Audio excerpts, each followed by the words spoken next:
Music magazine front cover construction. To construct my music magazine, I will be using the program InDesign, a software application which enables users to create work such as posters, flyers, brochures and magazines. To edit my images, I will be using the program Adobe Photoshop, another software application which professionally edits images. After editing my images on this software, I will save them and place them onto InDesign.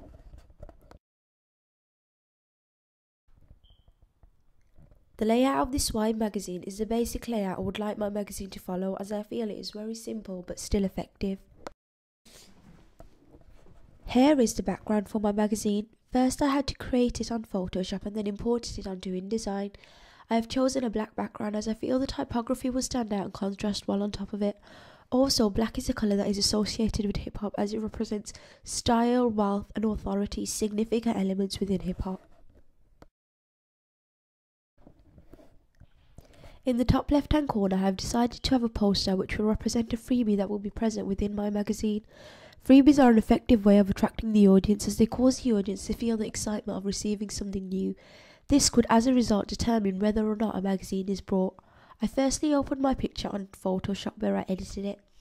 Having edited it on Photoshop, I saved this as a PNG and placed it onto InDesign. After putting it on InDesign, I had to play around with the angle until I felt it looked most effective. Here are the steps I took in producing the poster. Firstly, I opened my image onto Photoshop and erased the background. After this, I applied a black background to the image. Also, if you look closer, you will be able to see a piece of thread on the face of my model which is hanging down from his cap. This looked very unprofessional and therefore jeopardised the chances of my magazine looking genuine. As a result of this, I used a clone stamp to remove it. I cloned a part of his face and then used it to get rid of the thread. I then added the posterize effect. Finally, I placed it onto InDesign. When placing or adding something onto InDesign, it is important to create a new layer. This makes it easier to delete or change a certain aspect of your magazine. I named each layer as this made it easy for me to identify the aspect of the magazine that needed changing or improvement. Masthead. On other hip-hop magazines, the typography is usually quite bold and simple. Therefore, I selected a font that I felt reflected this, Girls San Ultra Bold. I have used gold because it is one of the colours I have selected for my house style.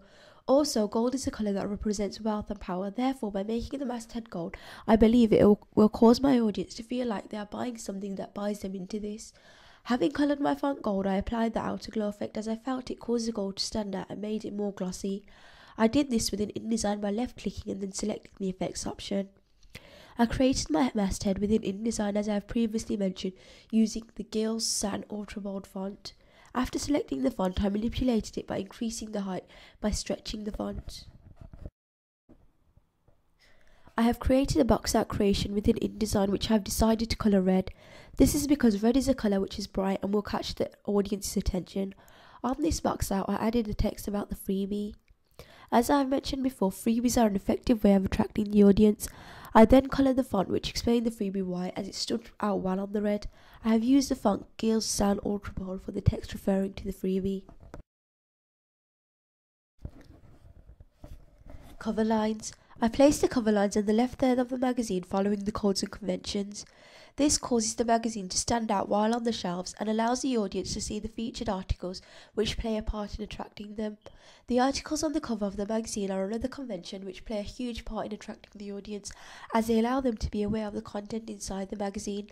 Therefore, I had to make them short and snappy and something that sounded interesting and would cause the reader to want to read on and find out more. For the first article, I used the name of my model who, if genuinely famous in real life, would attract the audience as it would be about somebody they admire. I varied the colour of the text to cause the article to look more diverse. For the first part of the article, I left the inner part of the text black and added a gold outline. I felt this would draw the audience's attention. For the gold outline, I used the outer glow effect on InDesign. After this, I Wanna Go Solo is in white as the contrasting colours cause the magazine to look more effective. Also, to I Wanna Go Solo, I added a satin effect as I felt it made it look quite edgy and different, reflecting the genre.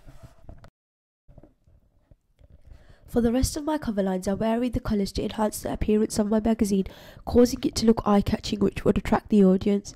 For the second cover line, I again use the afterglow. As you can see, there is a pattern of solid text and text with an afterglow. I feel this looks very effective. Having selected the image I was going to use on the cover of my magazine, I erased the background within Photoshop. I chose a picture I felt would be placed well on my magazine and portrayed a hip-hop star's persona best. I knew the picture had to be extremely good and excellent quality, as the main image of the magazine plays a huge part in the presentation of the magazine. After erasing the background with the magic wand tool, I inverse selected it and then feathered it to give it a smoother finish, allowing it to blend into the background well. After doing this, I saved my picture as a PNG so the background would be transparent, and imported it onto InDesign. On InDesign, I played about with the positioning of the image. The idea was to have it placed so that it would be overlapping the masthead. This is because I had seen this technique used on a number of other magazines, and I feel it looks very effective. Here are the steps I took in producing the image. Step 1. Removal of the background. Step 2. Select inversing the image. Step 3. Feathering my image using a feather radius of 12. Finally, I placed my image onto InDesign. From this wide magazine, you can see the overlapping of the image onto the masthead. This is what I have tried to incorporate onto my magazine. I created a second box out on InDesign for the bottom of my magazine, which I coloured red as I would have to put a competition on it.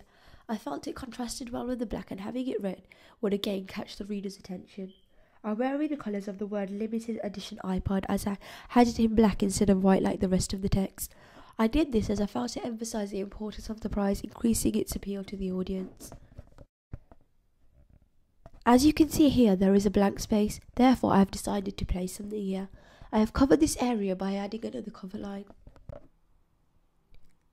I placed a barcode in the bottom right hand corner of my magazine front cover in the portrait position.